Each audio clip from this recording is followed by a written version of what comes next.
마태복음 27장 11절 11절로 26절까지 저하고 교독합니다.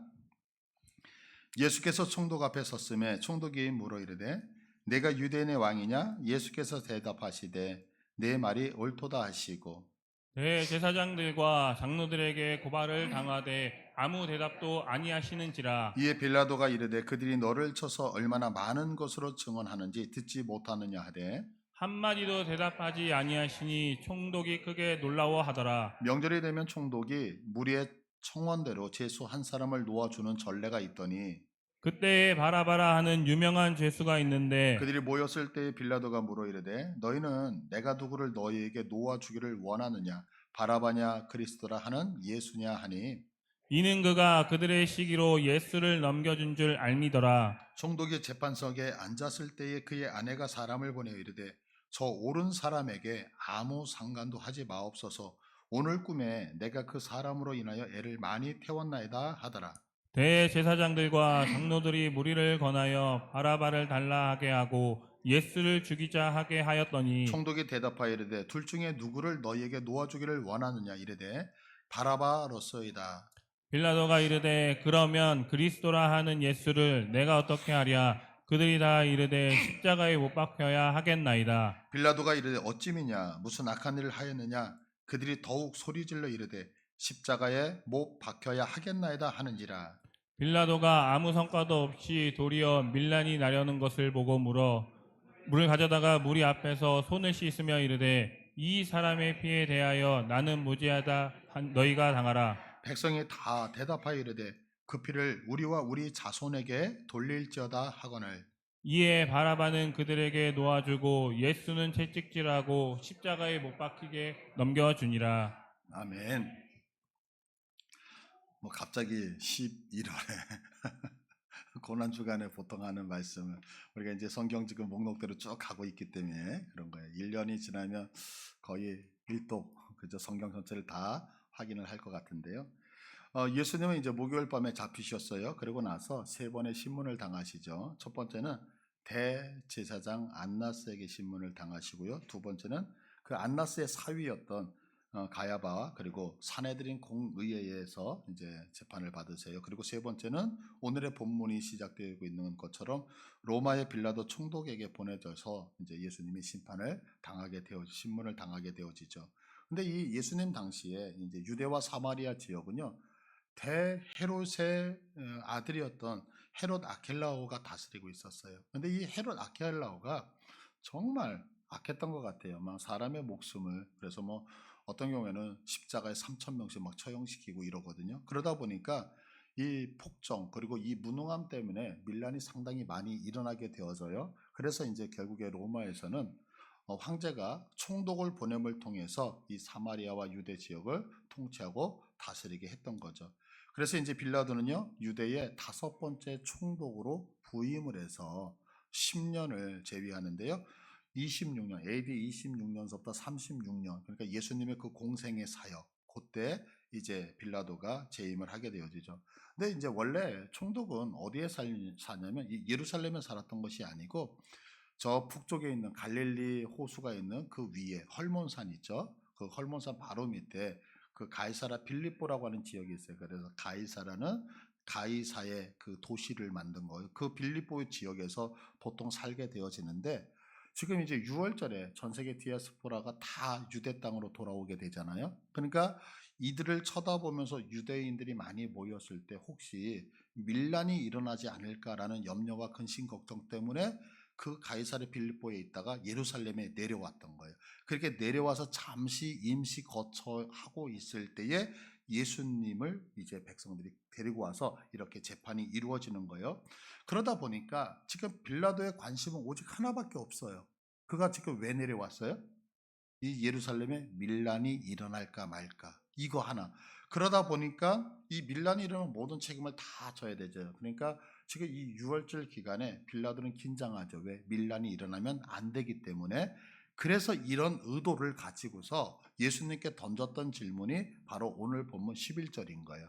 그래서 11절을 보시면 예수께서 총독 앞에 섰음에 총독이 물어 이르되 내가 유대인의 왕이냐? 무슨 얘기냐면 내가 밀란 일으키려고 했냐?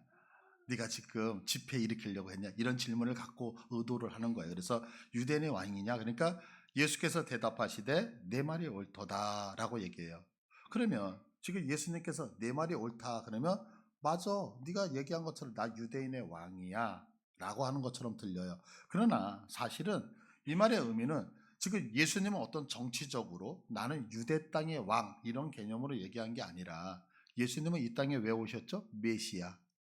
그죠? 그럼 그 메시아는 유대인들이 생각할 때 유대인의 왕, 메시아는 전 인류의 왕이란 말이에요.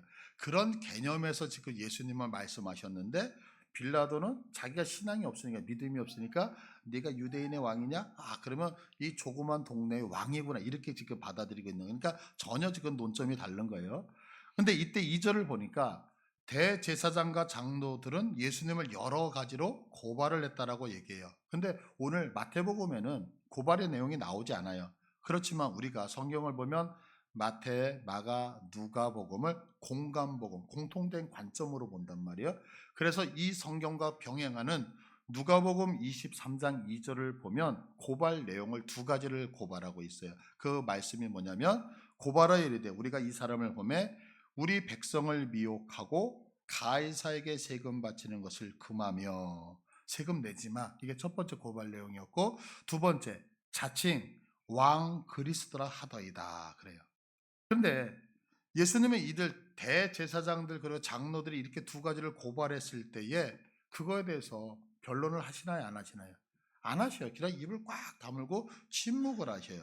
그래서 이 침묵하는 모습을 보고 14절을 보니까 한마디도 대답하지 아니하시니 총독이 크게 놀랐더라 그래요. 그럼 왜 크게 놀랐냐면 이 놀랐다는 얘기가 뭐냐면 정말 이상하게 여겼더라 이런 얘기거든요. 그러면 이렇게 이상하게 여긴 이유가 있죠. 그게 왜 그러냐면 지금 이 빌라도는 수많은 재판을 했을 거 아니에요 지금까지. 그러면 이런 수많은 재판을 할 때 여러분들 재판은 왜 하죠?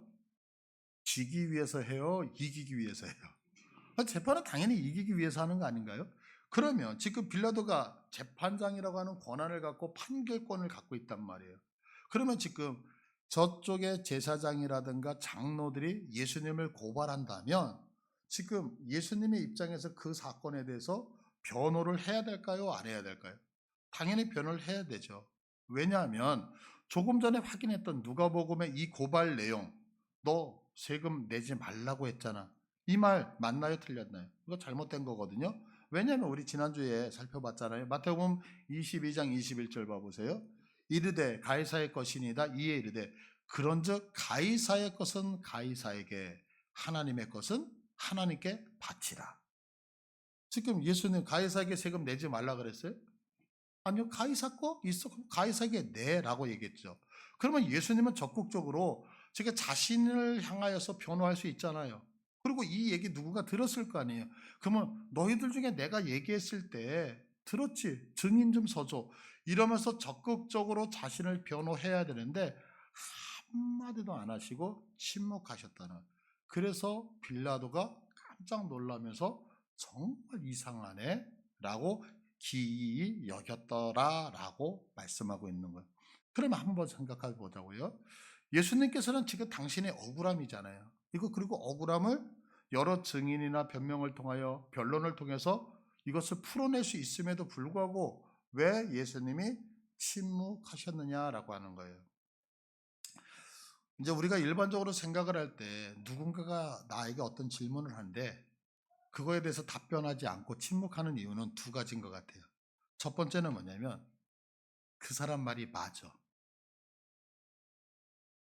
누군가가 저한테 하는 거야. 제 아내가 저보고 당신 잘못했지? 찔려. 그러면 답변해요? 못해요?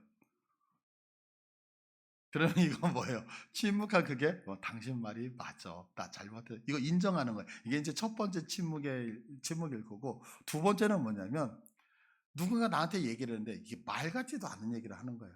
대꾸하기도 싫어. 그러니까 아이고 그래 우리 속된 말로 그래 너는 지져라. 나는 아무 소리야.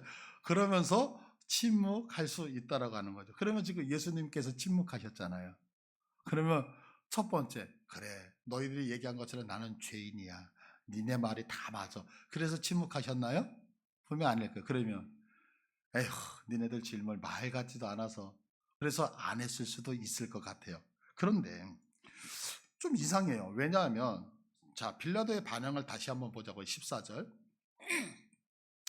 한마디도 대답하지 아니하시니 총독이 크게 놀랍더라. 만약에 예수님께서 제사장이나 장로들의 증언에 대해서 어떤 답도 안 하심을 보면서 빌라도가 놀라워했는데 그들이 너무 어이가 없어서 예수님이 말할 대꾸 가치가 없어서 안 했다. 그랬더니 빌라도가 예수님의 가치가 없어서 비꼬기에 그들이 무시해서 대답을 안 했더니 놀랬더라. 그럼 뭔가 좀 이상하지 않으세요? 그러면 분명 우리들이 일반적으로 대꾸하지 않는 이 두 가지 예는 아닐 거라는 거죠. 그러면 예수님께서 왜 침묵을 하셨을까라고 하는 거죠. 그건 다른 게 아니라 지금 예수님은 이 땅에 관심이 없으신 거예요. 예수님의 관심은 어디에 초점이 맞춰져 있냐면 이 땅이 아니라 하나님의 나라에 맞춰져 있기 때문에 그래요. 그럼 무슨 얘기냐면 마태복음 26장 53절을 한번 볼게요. 너는 내가 내 아버지께 구하여 지금 12군단 더 되는 천사를 보내시게 할 수 없는 줄로 아느냐? 이 말씀이 뭐냐면 이제 가룟 유다가 배신을 하잖아요. 그러니까 예수님이 체포되어질 때에 베드로가 칼을 뽑아가지고 대제사장이 보냈던 종 말고의 귀를 잘라버린단 말이에요. 그러니까 예수님께서 그 귀를 다시 붙여주시면 하는 얘기가 베드로야, 칼을 든 자는 칼로 망하는 거야. 그러면서 하시는 말씀이 이건데 뭐냐면 베드로야, 내가 힘이 없어서 잡혀가는 줄 아니? 아니, 그렇지 않아. 지금이라도 내가 하나님께 기도하고 하나님께 요청한다면 하나님은 12군단이라도, 제가 알기로는 1개 군단이 3,000명으로 알고 있는데 맞나요? 정확하게 모르겠어요. 제가 방위 출신이에요. 잘 모르겠어요. 하여튼 어마어마한 숫자잖아요. 12군단을 보낼 수 있는데 예수님이 왜 안 보내셨어요? 예수님의 목적은 여기서 내가 왕이 되고 여기서 승리하는 것, 그것에 관심이 없기 때문에 12군단을 보내지 않고 내가 체포되어 간다는 이런 얘기죠. 동일하게 만약 지금 예수님께서 이 재판에서 이기기 위해서 말씀을 하시는 거예요. 그러면 이 재판은 지금 예수님을 고소했던 제사장들, 장로들과 예수님의 완전 진흙탕 싸움이 될 거라고요. 한번 생각해 보자고요. 저들이 지금 얘기했어요. 예수님은 자, 네가 얘기한 거 틀려. 내가 증인 세워볼까? 자, 여러분들 중에 나 저 증인 좀 세워주세요. 나와봐요. 그러고서 얘기를 하는 거예요. 가이사에게 내가 세금 내라 그랬어요? 안 내라 그랬어요? 내라 그랬잖아요. 아, 못 들었는데? 안 내라 그래요. 그럼 막 싸울 거 아니에요. 그러죠? 재판이 완전히 진흙탕이 되어지는 거죠.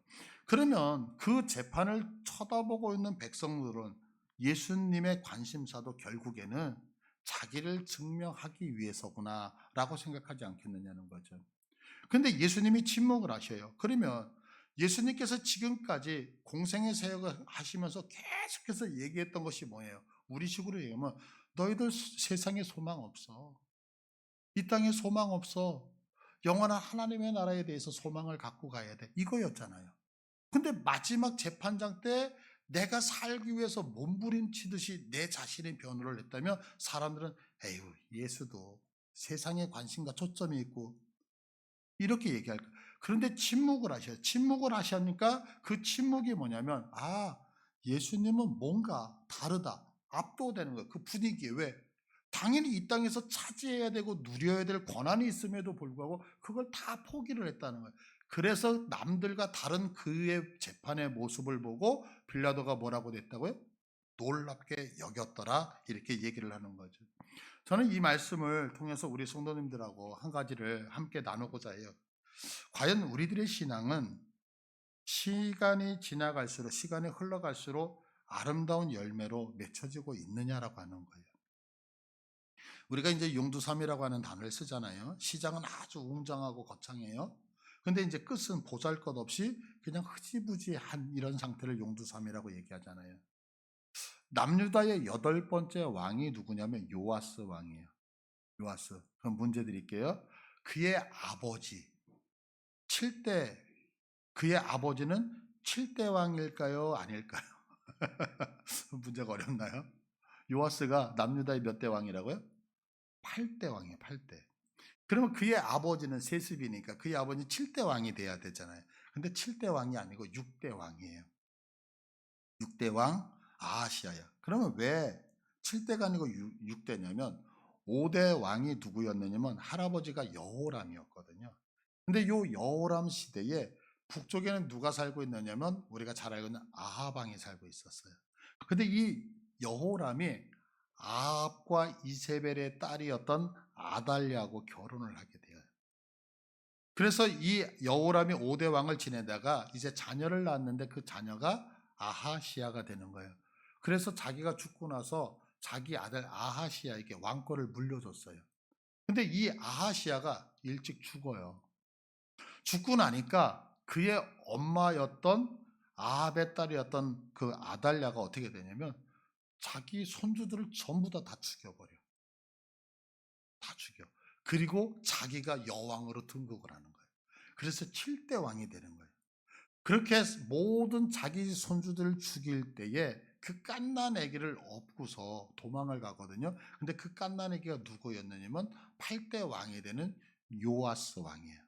그래서 이 요아스 왕이 대제사장 밑에서 생활을 하다가 7살 때에 대제사장이 정권을 탈취를 해서 아합의 딸이었던 7번째 왕 아달랴를 쫓아내고 8번째 왕으로 등극을 시키는 거예요.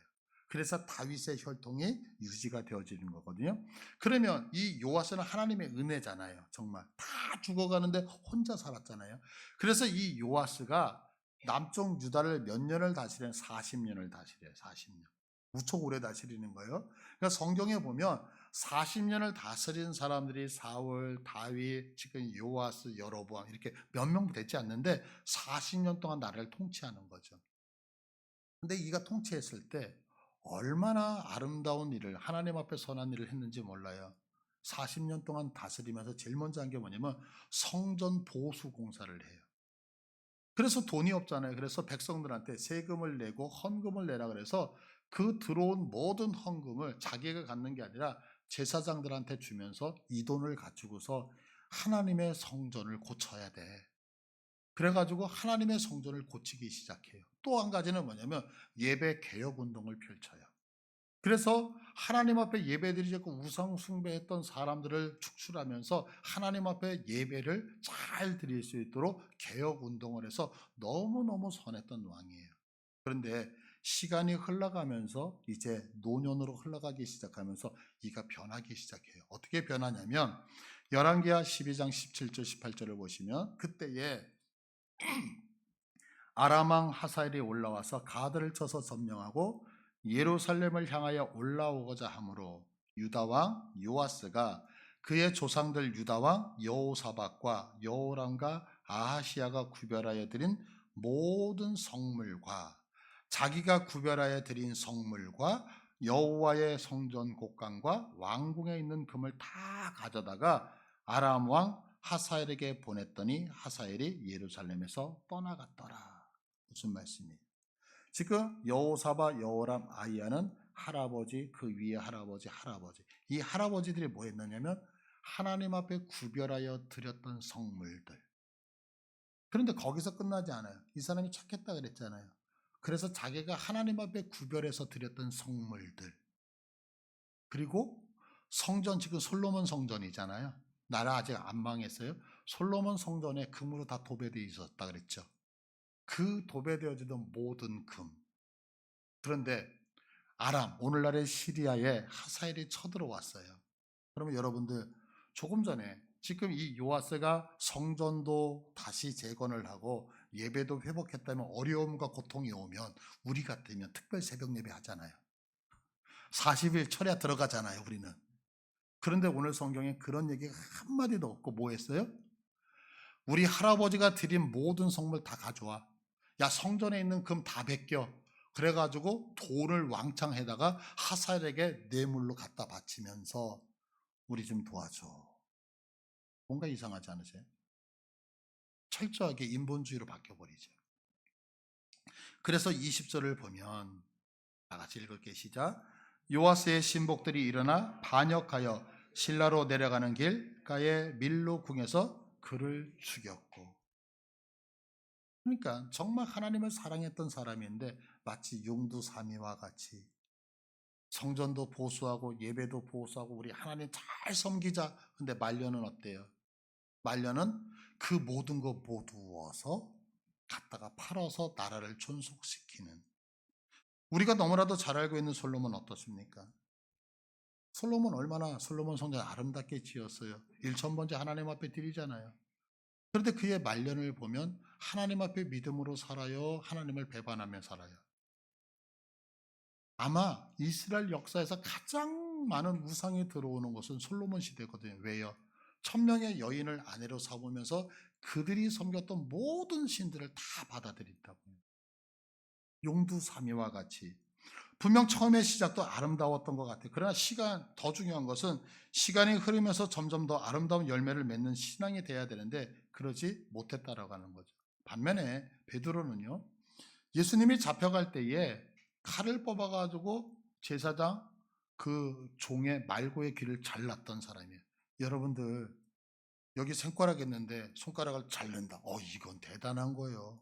웬만한 사람은 못 자른다고요. 왜?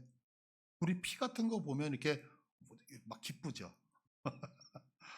막 몸소리 쳐지지 않으세요? 그러니까 사람을 칼로, 이거는 보통 잔인성이 아니냐. 지금 베드로가 그 잔인함을 갖고 있는 거예요. 왜? 우리 선생님을 데리고 가, 자식, 그리고서 칼로 잘라. 이건 대단한 거죠. 근데 제가 그 말씀을 묵상을 하면서 말고가 살짝 피했을 것 같아요. 귀를 자르려고 한 게 아니라 칼이 날라오니까 살짝 피해서 귀가 잘린 거지 원래는 죽이려고 하지 않았을까. 근데 여러분도 사람을 죽인다고 생각해 보세요. 그러면 얼마나 성격이 괴팍하냐고요. 뿐만 아니죠. 자기 자신의 목숨을 지키기 위해서 예수님을 저주하잖아요. 에이, 우리 선생 그거 말도 안 돼, 몰라라. 그래도 여러분들 저하고 이렇게 같이 있으면서 아무리 화가 나도 저한테 욕을 안 하실 거 아니에요. 근데 자기 선생님을 저놈의 새끼는 죽어야 돼 이러면서 저주했다라고, 성경은 저주했다라고 표현하잖아요. 근데 그가 말년에 고백하는, 베드로가 말년에 고백하는 모습을 보면 베드로 후서 1장을 봐보세요. 1장 4절. 이로써 그 보배롭고 지극히 큰 약속을 우리에게 주셔서 이 약속을 통하여 너희가 정욕 가운데 세상에서 썩어질 것을 피하여 신성한 성품에 참여하는 자가 되게 하려 하셨다. 누가? 예수님이. 여기서 신성한 성품이라는 것은 하나님의 성품에 참여하는 자가 되도록 하나님이 예수님을 우리에게 보내주셨어요. 그러면 그 하나님의 성품이 뭐냐? 5절서부터 얘기하는데, 그러므로 너희가 더욱 힘써 너희 믿음의 덕을 덕에, 지식을 지식의, 절제를 절제에, 인내를 인내의, 경건을 경건에, 형제 우애를 형제 우애에 무엇을? 사랑을 더하라. 그렇게 성격이 괴팍하고 함부로였던 베드로가 시간이 지나면서 예수님의 제자로 살면서 나중에 예수님이 왜 우리 때문에 돌아가셨는지 알아? 우리를 다 신의 성품, 하나님의 성품 갖게 하시려고. 어떤 성품인지 알아? 사랑. 그러니까 너희들도 사랑하면서 살아야 된다. 그래서 결국에는 그가 로마를 얼마나 사랑해요. 거바디스. 어디로 가십니까, 주님? 그래서 그 로마에서 결국에는 나 예수님처럼 십자가에 똑바로 매달려 죽을 수 없어. 나 십자가에 거꾸로 매달려서 죽을 거야. 그러면서 거꾸로 매달려서 죽었다라고 역사가 말하고 있잖아요. 지금 예수님은 충분히 자신의 무죄를 증명하고 변명할 수 있었음에도 불구하고 침묵하신 이유가 뭐냐면, 내가 그동안 추구했던 가치 이 땅의 것 아니거든. 근데 마지막에 내가 추구하고 내가 부여잡는 거 뭐냐? 이 땅의 게 가장 소중해. 이거 우리들에게 전하지 않으려고. 내가 지금까지 해왔던 거 하늘에 소망을 두며 삽시다. 하나님만 쳐다보며 삽시다. 라고 하는 것을 삶으로 증명하기 위해서라는 거죠. 여러분 부탁드립니다. 오늘 여러분들 믿음이 있으셔서 이 자리에 나오셨죠? 이 믿음 우리 주님 오시는 그날까지 절대 변하지 아니하시기를 축복합니다. 이제 한 가지 그런데 이상한 말씀이 하나가 나와요. 그게 뭐냐? 지금 빌라도는 재판장이거든요. 그럼 재판장은 뭐예요? 죄에 대해서 판단을 하는 사람을 재판장이라고 얘기를 하잖아요. 그러면 내가 이 사람의 얘기를 듣고서 재판을 하면서 저 사람이 죄가 없으면 그 사람을 풀어줘야 돼요? 안 풀어줘야 돼요? 죄가 없으면 풀어주면 되죠. 이게 재판장의 역할이에요. 근데 성경은 예수님께 죄가 없어요. 이거 분명히 지금 빌라도가 알아요. 그런데 풀어줘요, 안 풀어줘요? 안 풀어준다는 거예요. 그리고 안 풀어줄 뿐만이 아니라 오늘 본문 15절과 17절을 보시면 명절이 되면 총독이 무리의 청원대로 제수한 사람을 놓아주는 전례가 있는데 그때에 바라바라는 유명한 제수가 있는데 그들이 모였을 때에 빌라도가 물어 이르되 너희는 내가 누구를 너희에게 놓아주기를 원하느냐 바라바냐 그리스도라 하는 예수냐. 지금 자기가 재판장이잖아요. 그래서 죄가 없으면 풀어주면 되는데 풀어주지 않고 도리어 뭐라고 하냐면 모여있는 군중들에게 얘들아 내가 물어볼게 이 예수 죄 있니 없니? 이거 묻고 있어요. 또한 더 나가서 어떻게 해요? 자, 이 예수 어떻게 할까? 죽일까? 살릴까? 이거를 묻고 있어요. 누가? 재판장이. 그러니까 결국은 역사는 이 사건에 대해서 죄 없다 하지 않죠. 그래서 우리가 고백했던 것처럼 본디오 빌라도에게 고난을 받으사라고 자자손손 지금 고백을 하고 있다라고 하는 거예요. 제가 지난주 초에 늘 신발을 신는데 발이 너무 아픈 거예요. 그래서 이제 집에 와서 왜 그러냐 했더니 발톱이 발가락이 이렇게 살로 파고드는 거예요. 근데 여러분들 아시죠? 경험 있으시죠? 이건 그냥 내비두면 막 곪고 막 아프잖아요. 아, 이거 발톱을 잘라야 되겠는데 너무 아픈 거야. 그래도 인내하며 참으면서 눈물을 흘리며 잘랐어요. 한 2, 3일 지나니까 아픈 게 싹 사라지고 너무 편하더라고요. 제가 지난주에 우리 성도 중에 한 분에게 장문의 편지를 보냈어요. 근데 이제 그 장문의 편지를 쓰면서 썼다가 지웠다가 썼다가 지웠다가 거의 뭐 한 3, 40분을 그랬던 것 같아요. 왜냐하면 혹시 이 문자를 보고 이것을 보고 시험 드는 거 아닐까?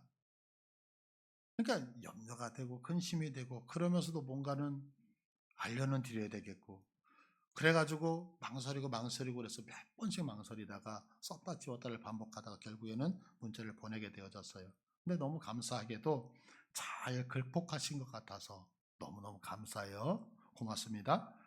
그런데 아파할 거 알면서도 괴로워할 거 알면서도 그 발톱 자르지 않으면 나중에 더 아프고 문제가 되니까 자를 수밖에 없잖아요. 분명히 힘들어할 것 알면서도 그것을 지금 잡아주지 아니하면 나중에 더 큰 문제가 될 것 같으니까 아파도 힘들어도 권면해서 고치게 할 수밖에 없었다는 거죠. 그러면 지금 빌라도는 결단했었어야 되죠. 그 자리가 어려운 자리라는 거 알아요. 그러나 이 사람에는 죄가 없다라고 이야기했었어야죠. 근데 자기가 갖고 있는 권한을 회피를 했어요.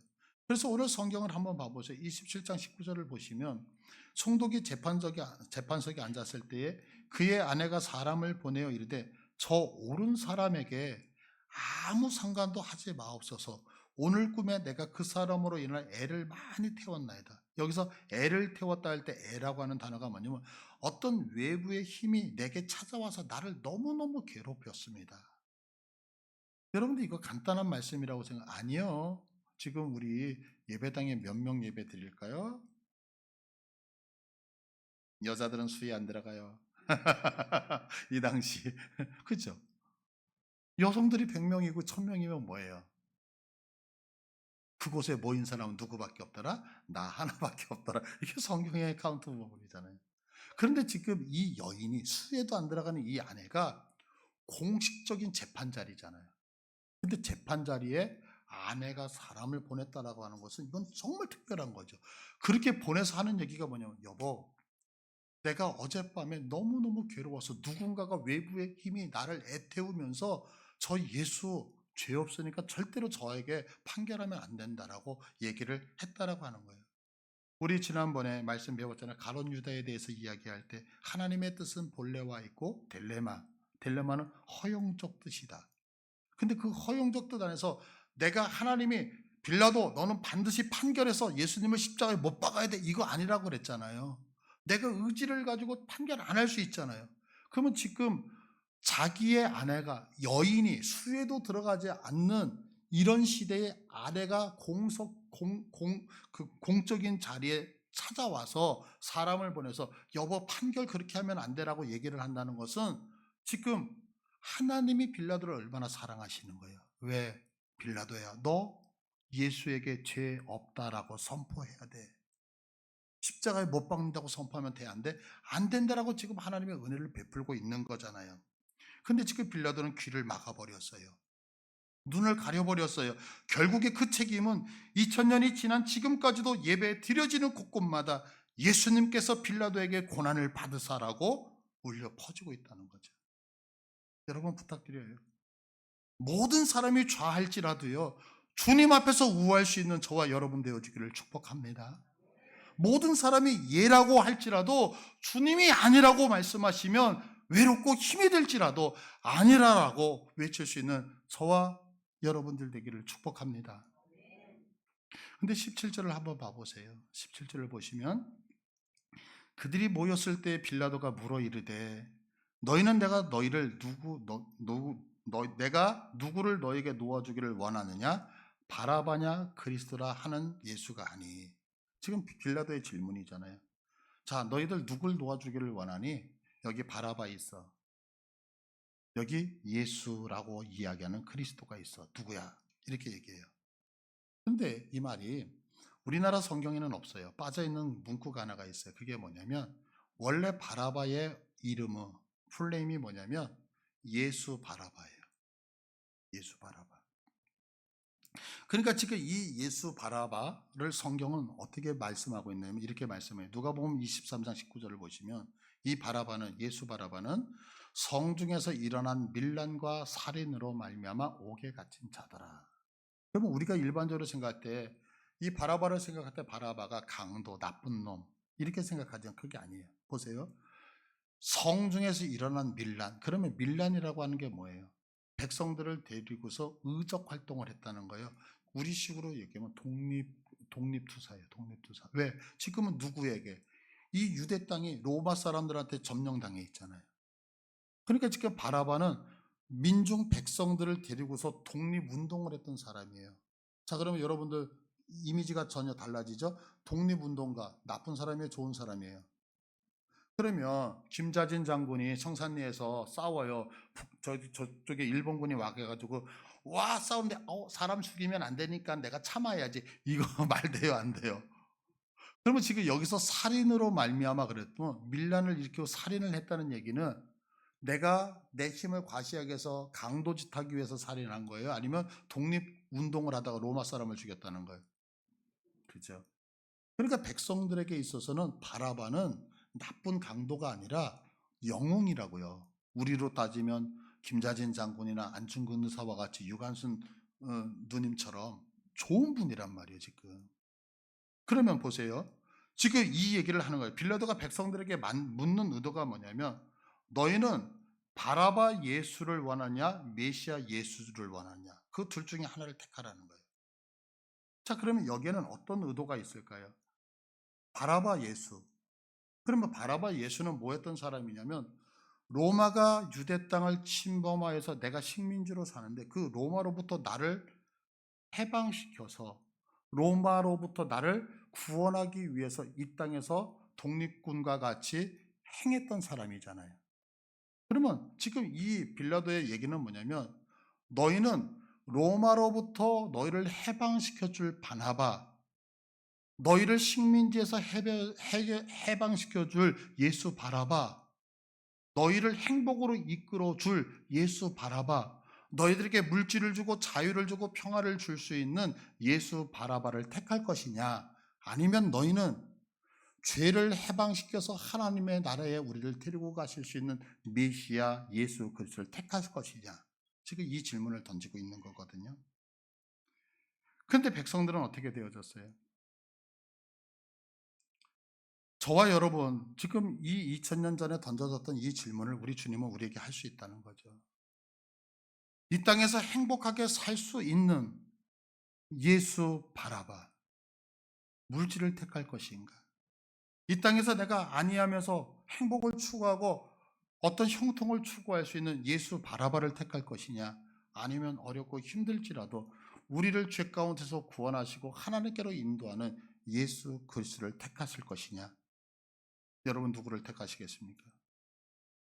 2000년 전 우리들은요, 26절을 보니까 제가 한번 읽을까요? 26절.